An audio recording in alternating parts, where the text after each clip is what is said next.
사도 바울은 부르기아, 갈라디아, 무시아 등 소아시아 지역에서 계속 하나님의 말씀을 전했습니다. 그런데 성령께서 더 이상 소아시아 지역에서 하나님의 말씀을 전하는 것을 허락하지 않으십니다. 사도행전 16장 9절. 밤에 환상이 바울에게 보이니 마게도냐 사람 하나가 서서 그에게 청하여 이르되 마게도냐로 건너와서 우리를 도우라 하거늘.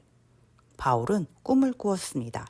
마게도냐 사람이 나타나서 자신에게로 와서 하나님의 말씀을 전해달라고 합니다.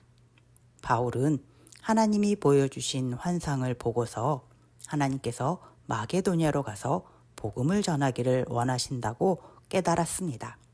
바울 사도와 그 일행들은 배를 타고 바다를 건너서 마게도냐 땅으로 갔습니다.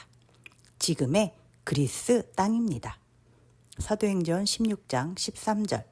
안식일에 우리가 기도할 곳이 있을까 하여 문 밖 강가에 나가 거기 앉아서 모인 여자들에게 말하는데, 소아시아 지역에 있을 때에는 유대인들의 회당이 있어서 안식일에는 회당에서 하나님께 예배를 드리고 말씀도 나누고 기도도 할 수 있었습니다. 그런데 마게도냐 지역에서는 유대인이 많지 않았는지 회당을 찾기가 어려웠습니다. 바울 사도가 기도할 곳을 찾기 위해서 강가에 모여 있는 여자들에게 길을 물어봅니다. 사도행전 16장 14절.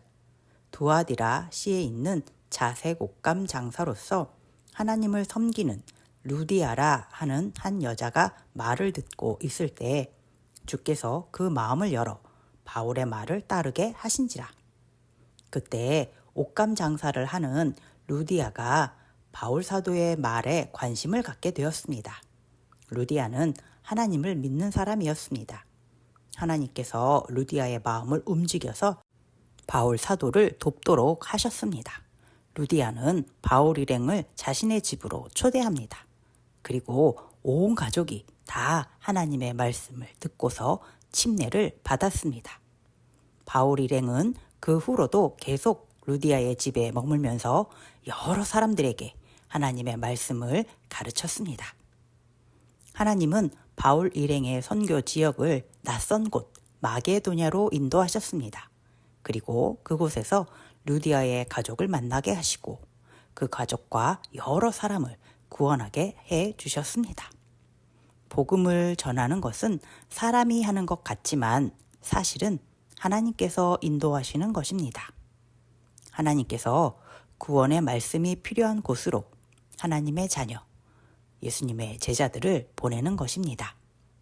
극일교회 어린이 여러분, 우리는 하나님의 말씀을 전해야 하는 하나님의 자녀입니다.